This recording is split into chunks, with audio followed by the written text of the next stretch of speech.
Last week in the media, there was lots of stories about Blackpool Pleasure Beach Resort and their post-tax losses for the previous tax year. With that came many articles and many comments about the pricing at Pleasure Beach, the non-rider pass, and of course free entry, all things that are always discussed when it comes to the Pleasure Beach.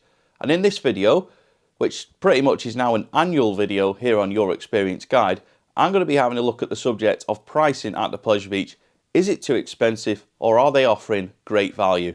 Let's take a look.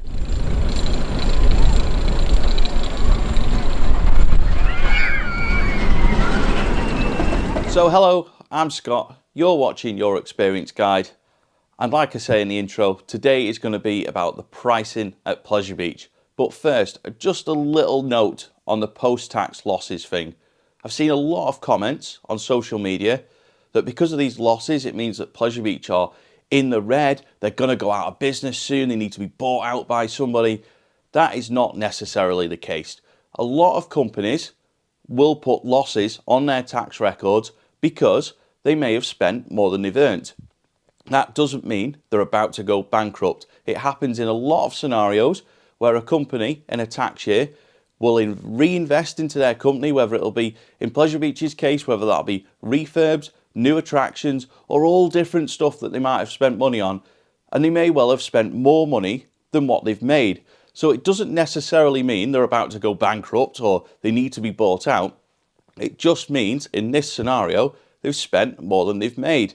That's just business. It happens quite often where companies will reinvest so much of their money that they simply spend more than they've earned. But that doesn't mean that they haven't got a stack of money sat there in the bank already, which they can rely on to continue to reinvest into their park. It's worth remembering on the reports and articles about this subject that Pleasure Beach did actually say in a statement that their attendance was 2% up on the year before in the time that they made those losses or had those losses. Anyway, moving on to the subject of pricing. Simply put, is Blackpool Pleasure Beach Resort too expensive? Now let's take a look at what they are charging on select dates. Also on those dates I will take a look at what Alton Towers, Drayton Manor and Flamingo Land are also charging on those dates. Now it would be easy to compare it to say Fort Park and Chessington as well, but they're a long way away from where Pleasure Beach are located. So I'm going to the parks that are not too far away but not right next to it either. So let's start with Good Friday. Friday the 18th of April 2025. Blackpool Pleasure Beach for juniors online is £25. For adults it's £30. This is when booked online. If you try and pay on the gate price, it's going to be somewhere around 50 quid, which is too expensive in my opinion.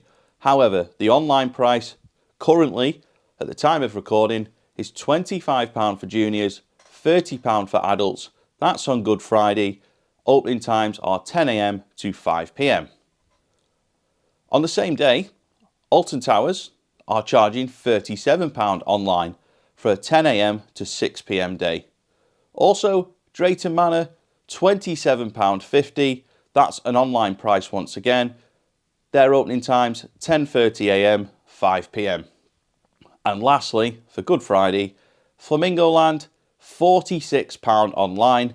I currently cannot find their opening times. All I know is they open at 10 AM on that day. Usually they shut around 5 or 6 PM, but at the minute I can't find that out for definite. On Easter Saturday, Saturday the 19th of April 2025, once again Blackpool Pleasure Beach online is £25 for juniors or £30 for adults. On that particular day, the Pleasure Beach opens at 10 AM and closes at 9 PM. On the same day, Alton Towers is currently £37 online with opening times of 10 AM to 6 PM. Drayton Manor, £29.50 online with opening times of 10:30 AM to 5 PM. And once again, Flamingo Land, £46, and I can't say for sure what the opening hours are there. And moving on to the English summer holiday time, Saturday the 2nd of August, currently online. To book for that date to go to the Pleasure Beach, it's £25 for juniors, £30 for adults, with a 10 AM to 10 PM day on offer. To book Alton Towers on the same day is £37 online with a 10 AM to 6 PM day on offer. Drayton Manor is £27.50 online, 10:30 AM to 9 PM that day. And Flamingo Land, £46 with the opening hours unknown. It will be possible for me to sit here and go through every single date in the calendar to look at the pricing, the opening hours and so on. I'm not going to do that because it will bore everybody to sleep, including myself. But looking at those three particular dates I've looked at, you could argue that on some days Pleasure Beach offers better value, on other days Alton Towers might offer better value, or on one of the days Drayton Manor might offer better value. I think it would be fair to say at £46 Flamingo Land is the worst value out of the four parks mentioned. Now I appreciate that Alton Towers and the Merlin attractions have something that Pleasure Beach, Drayton Manor, Flamingo Land and many other places don't, and that is the 2-for-1 or 3-for-2 deals that are being offered with various different brands that they work with, whether it'll be cereals, newspapers, packets of crisps, whatever. That is something that places like Pleasure Beach, Drayton Manor and Flamingo Land usually cannot compete with. But are those parks in a financial position whereby they can offer a 2-for-1 deal? It's pretty unlikely. Alton Towers have always done this and it's always helped people, which is why the park is so often so busy when we get to the main season. Today though, I am looking at the online price and the gate price conversation, because it is often the online price and the gate price of Pleasure Beach in particular that is often slated. The reason for that is people want to be able to walk around the park for free or for a small non-rider fee.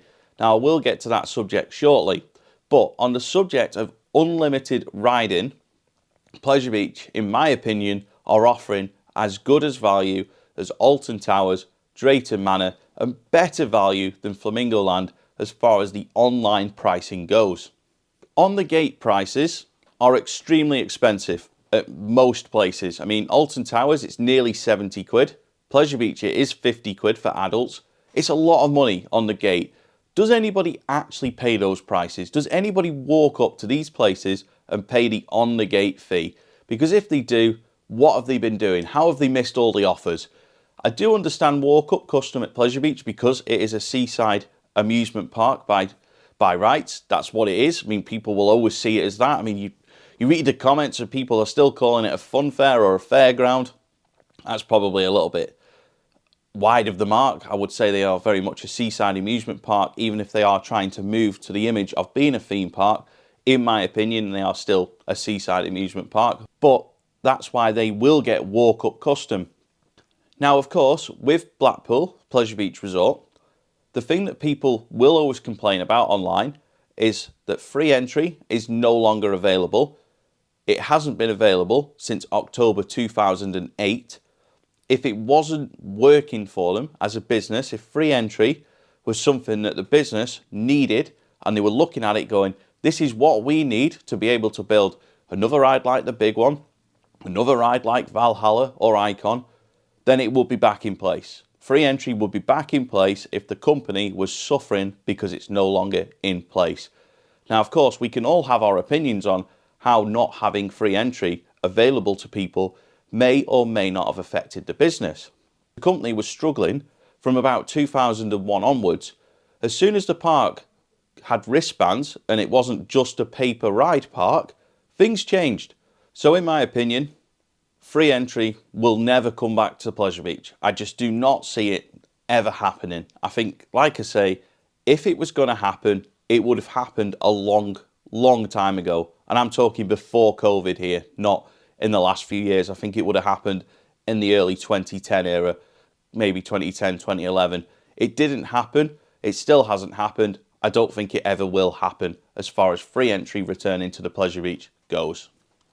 Now, moving on to the non-rider pass discussion at Pleasure Beach.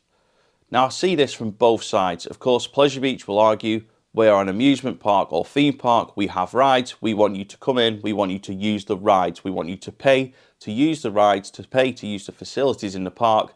This is why we're a pay one price park. We're £30 or a little bit more online. For that, we're offering great unlimited re-riding value. Couldn't get my words out there. Whereas from the other side, from the customer's point of view, they might be a group of 4 people and you might have 2 people in that group, and let's say it's a group of 2 parents and 2 children. You might have 1 parent and 1 child that wants to do all of the rides, and then you might have 1 parent and the other child who's not so keen on doing everything, but they want to watch their sibling and their other parent going on all of the rides in the Pleasure Beach. But they've got a dilemma because there's 4 of them, but only 2 of them want to do the rides and 2 of them don't want to do the rides. So in that case, is it better for Pleasure Beach to offer the 2 people that aren't going in 2 non-rider tickets with the 2 e-tickets that are being bought for the unlimited riding? Is it maybe worth Pleasure Beach looking at something where they go, every e-ticket that we sell for unlimited riding, we will offer a discounted non-rider pass to go with it. Say, for example, someone buys a £30 online unlimited riding ticket, and then alongside it as an add-on, they can buy the £5 non-entry pass to go with it. So then you've got that 1 person who can do the rides, that 1 person with them that doesn't want to do the rides, but they can watch them. Say there's obviously a family of 4, then you may have the 2 people with the 2 e-tickets for riding all the rides, and the 2 people who don't want to do the rides get the non-rider pass at a reduced rate.